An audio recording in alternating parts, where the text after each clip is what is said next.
नवादा के ये श्रमिक देश के बड़े शहरों से जब कोरोना के कारण बेरोजगार होकर अपने गांव लौटे तो रोजगार पाना इनके लिए एक बड़ी समस्या थी। ऐसे में जिले के सदर प्रखंड के झुनाठी पंचायत के सिकंदरपुर गांव में जब सामुदायिक शौचालय निर्माण की योजना आई तो ये लगन से शौचालय निर्माण में जुट गए और कुछ दिनों में ही इसे पूरा कर दिया। प्रवासी श्रमिक लालो मांझी कहते हैं कि जब उनके घर के पास ही काम हो तो बाहर जाने की जरूरत ही क्या है। काम में लगा दिया मुखिया जी, तो 10 दिन काम किए, उसका पैसा मिल गया।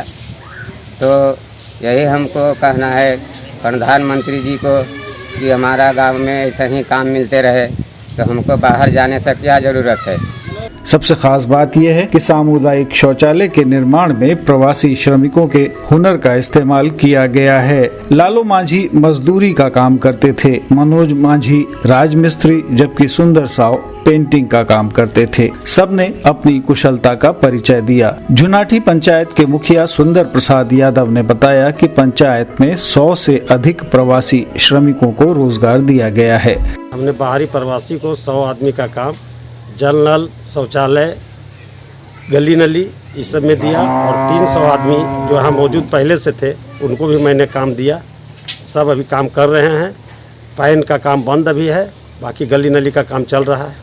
नवादा के प्रखंड विकास पदाधिकारी कुमार शैलेंद्र ने कहा कि प्रवासी श्रमिकों ने कम्युनिटी शौचालय के निर्माण में अपनी क्षमता का उपयोग करके समाज में एक अच्छा संदेश दिया है।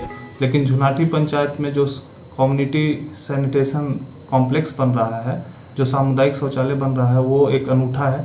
उसमें सभी प्रवासी मजदूर ही उसमें काम किए हैं, चाहे वो सुपरवाइज़र हों या राजमिस्त्री हों या ईंट भट्टे से आए हुए श्रमिक भाई हों, सभी लोगों ने मिलकर उसमें काम किया है।